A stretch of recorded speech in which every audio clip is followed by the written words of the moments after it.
Welcome back! While messing with the guards is fun, it's ultimately not very productive. So let's check out the suit of armor instead. In the corner is a suit of armor of ancient design. Its right arm beckons slightly. Could it perhaps be the Man of Iron that the boy Ghost mentioned? In which case, it should conceal a secret passage. Let's find out. Alexander examines the suit of armor, but sees nothing special. Except for that arm.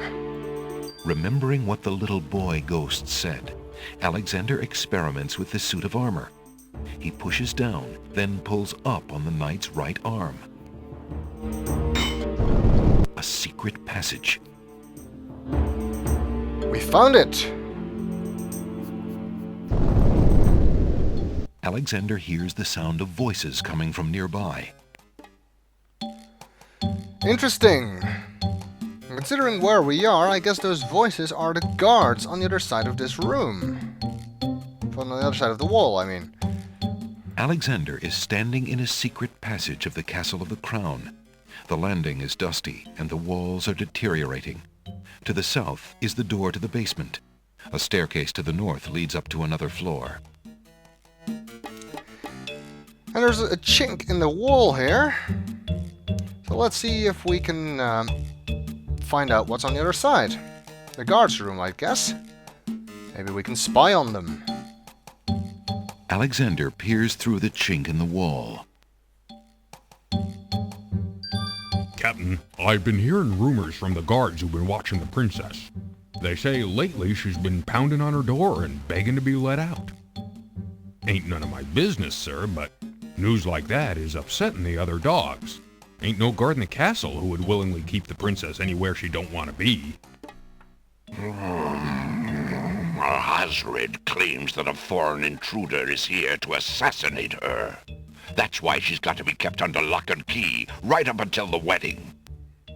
Call me an old dog that can't learn new tricks, but I say the princess should be the one given the orders.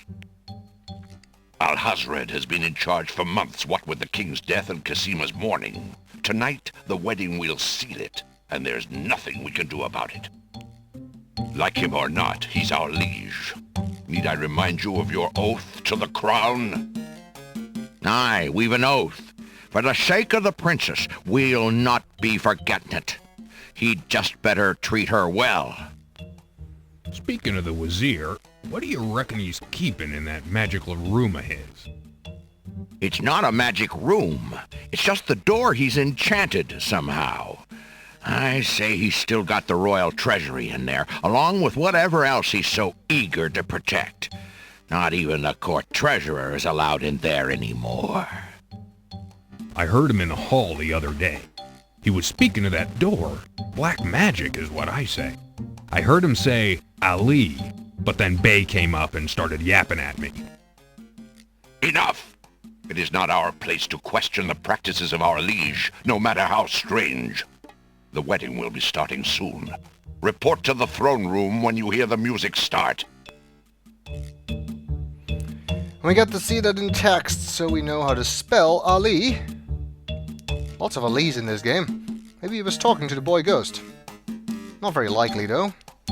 I wonder where that magic door is, though. Maybe it's the door without a doorknob that we saw before.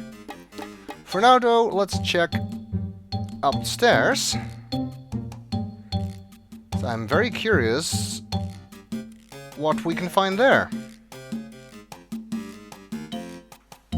Phew, that was a climb.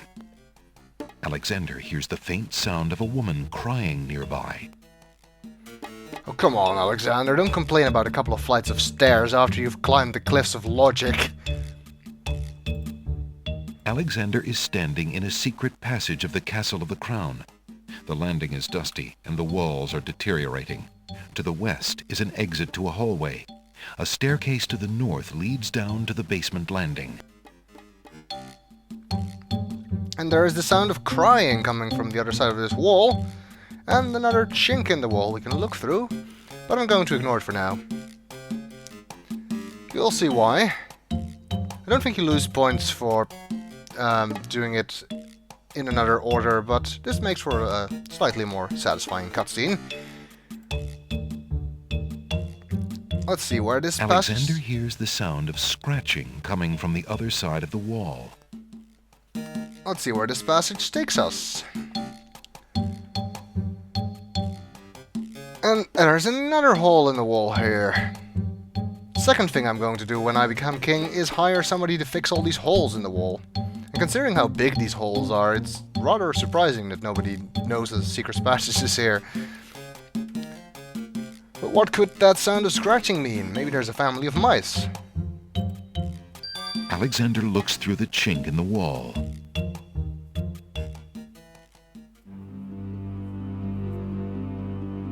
It's Alhazred. Dear Shadrach, salutations from the Society of the Black Cloak, etc., etc. My long preparations are about to come to fruition. In a matter of minutes, I will wed the lovely Kazima. Once I've established my power and my crown, I can stage another accident.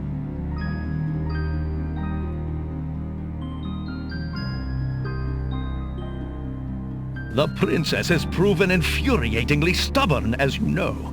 She's becoming quite a dangerous little thorn in my side. In a way, it is a shame I have to kill her. She is lovely and would be amusing to keep around, but I can't risk her talking treason to one of the guards. So far, I've managed to keep her locked away, but I can't continue that forever. Well, on to it now. I'd send her to you, but as you know, I had no luck in doing so with Mordak. I close in triumph. King Abdul Alhazred. And now to see to the final preparations. It's almost time for the wedding. Dear God. The Wazir's words fill Alexander with blazing anger and fear for Casima's life. That blackguard! That murderous swine! He'll not have his way if I have anything to say about it. Indeed, we'll not let him murder Casima. Fortunately for us, he speaks aloud while writing letters. Also, it seems he's left-handed. Never trust someone who's left-handed, that's what I say. Oh wait, that's not what I say. Anyway. There's more to this passage.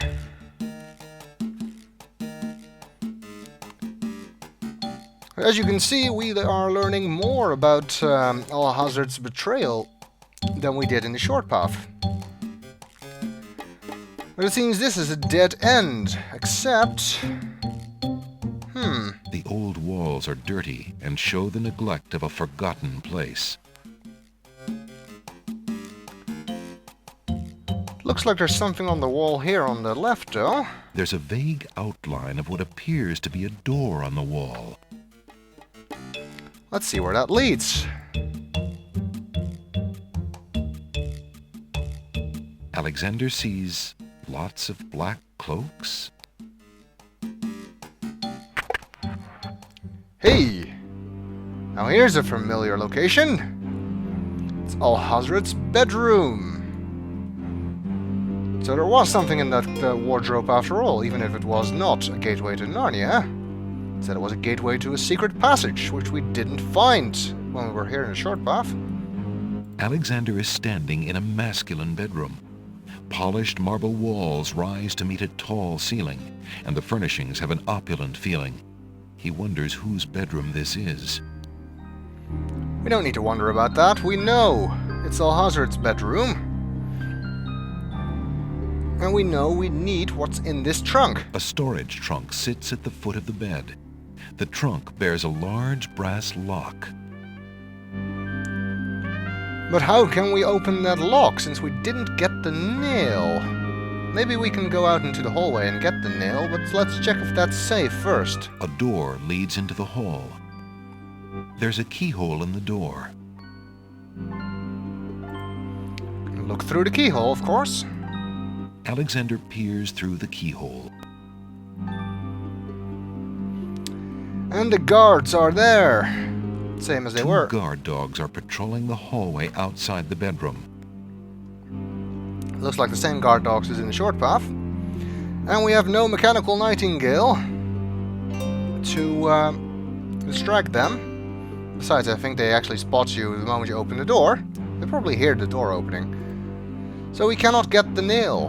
But we have a skeleton key, which is an even easier way to open that trunk. Alexander inserts the skeleton key in the trunk's lock and turns it. He hears a click. Alexander opens the trunk. And inside it we still find some perfume and the guidebook to the Land of the Green Isles, which I suppose Alhazred used when he first came here. Must have been a great deal of help to him trying to infiltrate this place. And the letters. It looks like the owner of this trunk is quite the correspondent.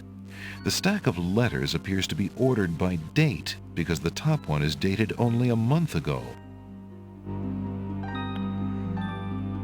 Let's take it. Alexander picks up the most recent letter and examines it. The letter is addressed to Abdul Alhazred from the wizard Shadrach. It reads, "Greetings to a brother of the Black Cloak. I was sorry to hear of great Mordak's death, though he was a bit of a ninny at chess. It seems the plans for that little kingdom of yours are coming along. I must congratulate you on your handling of the king and queen. Isolating the islands so that no protest could develop was another brilliant stroke. It looks like there's not much left to stand in your way. Do as I recommended with the girl, and you shall have your crown." That fiend! And we just saw Alhazred writing a letter to this Shadrach. They seem to be pen pals or something. Let's hope that doesn't come back to bite us in the ass later if we defeat Alhazred. That maybe Shadrach wants to take revenge, like Mordak wanted to take revenge for Alexander turning Manannan into a cat. And there's also this blank box that we couldn't use last time, or the information that's in it couldn't be used last time. There's a box of ebony on the table. Alexander opens the ebony box and looks inside.